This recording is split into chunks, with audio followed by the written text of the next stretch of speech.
la de redacción, como bien lo dice Fanny, el cronograma electoral continúa su avance. Y continúa su avance también aquí en el país, no solamente fuera de Honduras, en donde se encuentra Emilio Hernández Hércules, que muy amablemente nos atiende desde Washington vía Zoom, a quien le damos la bienvenida. ¿Cómo está? Buenas tardes. Muchas gracias, licenciada Claudia, por el espacio. Buenas tardes a usted, al pueblo hondureño.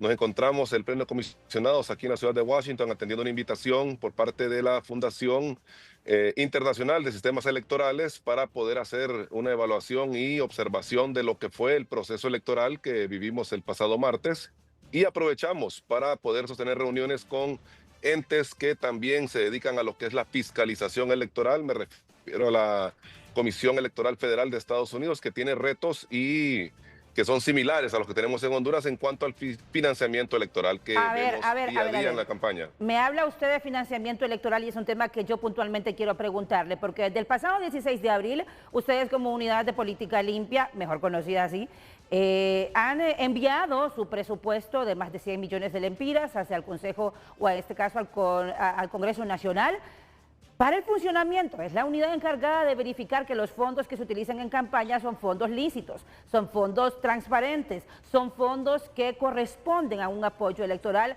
y no fondos que vengan, como se ha visto en algunos lugares, de dinero sucio del narcotráfico u otro tipo de situaciones. ¿Ya tienen ustedes ese presupuesto o están trabajando en números rojos? Es correcto, como usted lo dice, licenciada Claudia, estamos trabajando en números rojos en vista de que el presupuesto fue enviado desde el pasado 16 de abril del presente año para que se remitiese al Congreso Nacional de la República, y al día de hoy no se ha aprobado. Agradecemos la gestión que está llevando a cabo la presidenta del CNE, la consejera López, en vista de que ya al fin fue sometido a sesión de pleno. Esto debió haber ocurrido hace muchos meses, pero ya está en sesión de pleno y nos hicieron observaciones. El equipo técnico del CNE con el equipo de la UFTF se han sentado y desde la semana pasada se ha remitido nuevamente al Consejo Nacional Electoral para que éste lo remita, y con la aclaración y salvedad de que quien debe de aprobar el presupuesto es el Congreso Nacional. Quien debe de publicarlo en el Diario Oficial de la Gaceta es el Congreso Nacional, para que después la Secretaría de Finanzas haga los desembolsos correspondientes para llevar a cabo la fiscalización.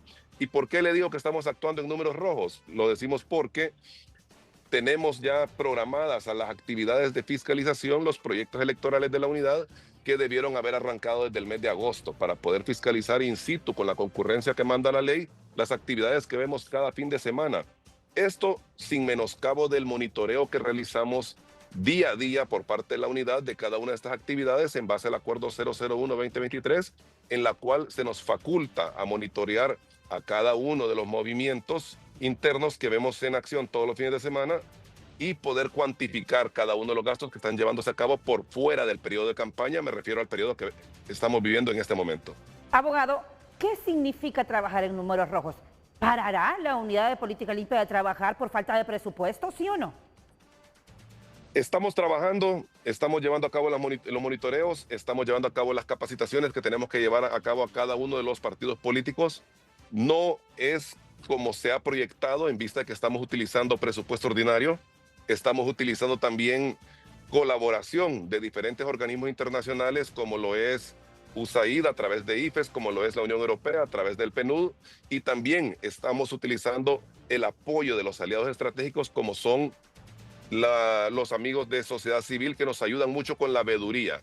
Ahora, si queremos a la unidad en todas sus capacidades, como lo ordena la ley y como lo hemos planificado desde que ingresamos a este proyecto, este pleno de comisionados, requerimos del presupuesto electoral. Un presupuesto que originalmente iba por los 124 millones de lempiras, que después del análisis que hemos hecho correspondiente con los equipos técnicos, lo vamos a ver disminuido un poco, en vista de que no podemos ya justificar.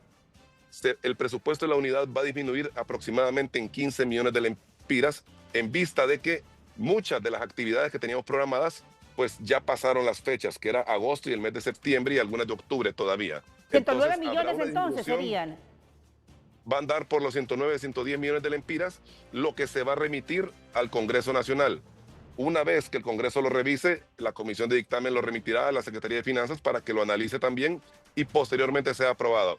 O sea, Nosotros está instamos a trabajando que la unidad de política limpia, el ente encargado de fiscalizar las campañas políticas, que por cierto, hablando de ese tema del cronograma electoral, mañana se vence el plazo para la presentación de planillas y hay incluso una calendarización para que se presenten planillas ante los partidos políticos y luego ante el CNE, como lo indica la ley. Pero que la unidad encargada de fiscalizar que esas campañas políticas de todos los partidos políticos, de todos aquellos candidatos, sean con dinero lícito, no puede trabajar porque no tiene presupuesto. Así como lo escucha usted, Bueno, y hace poco, partiendo de abogado... lo que usted está diciendo, Sí. licenciada, partiendo de lo que usted está diciendo, una vez que se presenten las planillas ante el CNE y cuando el CNE resuelva la inscripción favorable de todos los movimientos internos de cada partido político, automáticamente todos los precandidatos adquieren un estatus de sujeto obligado ante la ley, o sea que tienen la obligación de aperturar cuentas bancarias, de acreditar responsables financieros ante la unidad, y estimamos nosotros de que habrá un aproximado de 5.500 a 6.000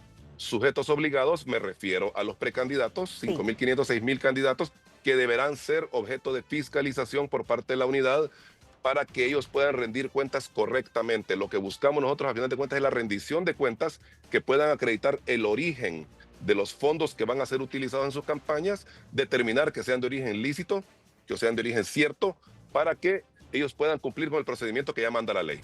Le decía yo, previo a su intervención, abogado, que hace unos instantes el Consejo Nacional Anticorrupción ha revelado una nueva denuncia en donde nos explican más o menos donde fueron a parar más de 300 millones de lempiras que fueron repartidos en subvenciones por parte del Congreso Nacional. Ustedes ocupan 109 millones de lempiras, según el estudio que se ha realizado por el Consejo Nacional Electoral, sin que hasta el momento se haya aprobado, pese a que fue introducido ante el Congreso Nacional el pasado 16 de abril. ¿Qué pasa, abogado, si ustedes no tienen ese presupuesto una vez ya el Consejo Nacional Electoral el punto de partida para todos aquellos sujetos obligados que son aprobados por parte de esta institución, de este organismo electoral, en torno a esta campaña política que ya se emprenden previo a las elecciones primarias este próximo marzo de 2025? Cada semana que pasa sin el presupuesto electoral para los proyectos de fiscalización de los candidatos es una semana que complica más la ejecución de cada uno de estos recursos.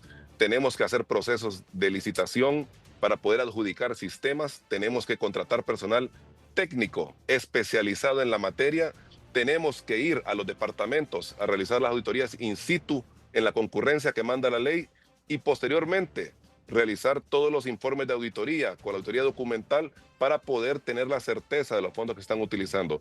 Cada semana que pasa sin el presupuesto es una semana que acorta más el brazo fiscalizador de la unidad. A ver, abogado, ya para concluir, y dígamelo de forma breve y clara, ¿no interesa entonces que haya una fiscalización? ¿Hay ese objetivo de que no haya una fiscalización para que el dinero, por ejemplo, del narcotráfico, que es un tema muy en moda, pueda infiltrarse en las campañas políticas? Desconozco si hay voluntad o no, licenciada. Sí reconozco en el CNE hasta este momento que ya hay voluntad para poder someterlo a pleno, para poder discutirlo y remitirlo al Congreso. Esperaríamos que los congresistas, la Junta Directiva, las fuerzas políticas puedan discutirlo y aprobarlo con la celeridad del caso que corresponde y amerita, porque es un tema que ya lo vemos cada fin de semana en las actividades de los diferentes movimientos y que nosotros pues lo que buscamos como ente fiscalizador es que los sujetos obligados, los precandidatos y los movimientos internos rindan cuentas para que así como ellos rinden cuentas ante la unidad, posteriormente nosotros también tenemos la obligación de rendirle cuentas al pueblo hondureño y que sepan quiénes son sus candidatos, si rinden cuentas o no, si utilizan fondos de origen cierto, de origen lícito o caso contrario, pues tomaremos acciones para poder remitir expedientes a la entidad que corresponda. ¿Acciones de qué tipo? Si después de un análisis técnico jurídico posterior a la rendición de cuentas, me refiero a los 15 días que ordena la ley después de las elecciones, encontramos de que no pudieron justificar fondos que fueron utilizados en la campaña electoral, dependiendo cuál sea el caso y dependiendo de la competencia, se pueden remitir expedientes sin ningún problema al Ministerio Público, al Tribunal de Cuentas o a la PGR si son sancionados también, para que se les puedan aplicar las multas correspondientes y que el ente persecutor de quien se le adeuda al Estado pueda cobrarle a las personas que incumplen la normativa que ya establece la ley. Abogado, agradecemos profundamente la amabilidad que tiene con nosotros y con Sala de Redacción para poder hacer a un lado, un espacio mientras realiza estas reuniones en Washington y explicarnos lo que está pasando con la unidad de política limpia. Gracias, abogado Hércules. A la orden, licenciada. Saludos al pueblo hondureño. Igualmente.